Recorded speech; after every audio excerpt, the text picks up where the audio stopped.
Hello class, my name is Tani and I'm coming to you from Wajak country in the Perth Hills, where we still practice the cultures, beliefs and knowledge of the traditional custodians of this land, and we strive to integrate the local language, which is Noongar, into our everyday life.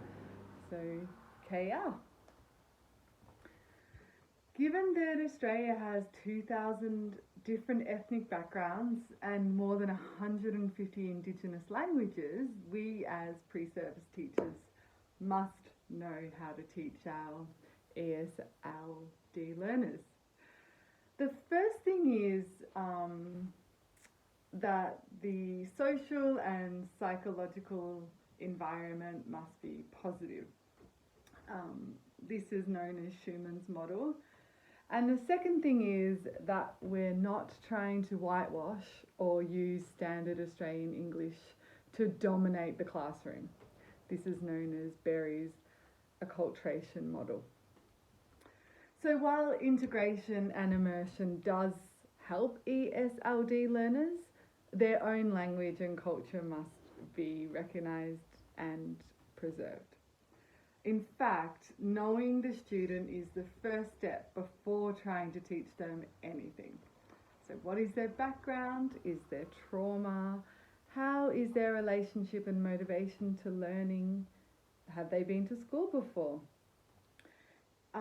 Is there social and emotional support that needs to be linked up with their learning?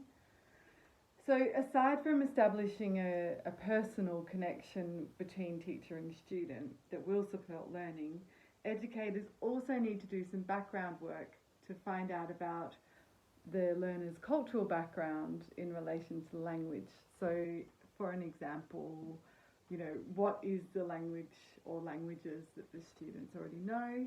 Is it a dialect? What are its linguistic features? What is the cultural connection to language? What languages or languages are spoken at home?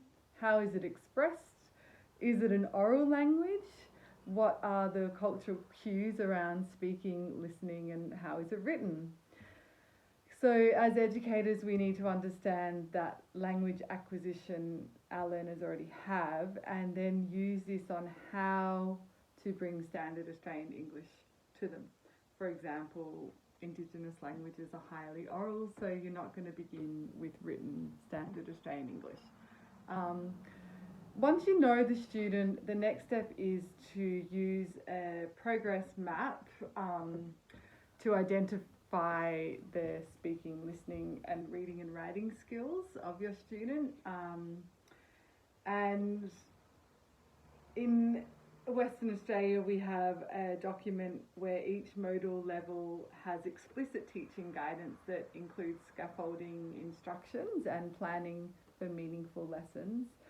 And by identifying and meeting the learner needs, you can also continue to assess their progress, which is the intention of teaching standard Australian English. There's so much more to say, but I can see that time is up. So thank you so much for listening.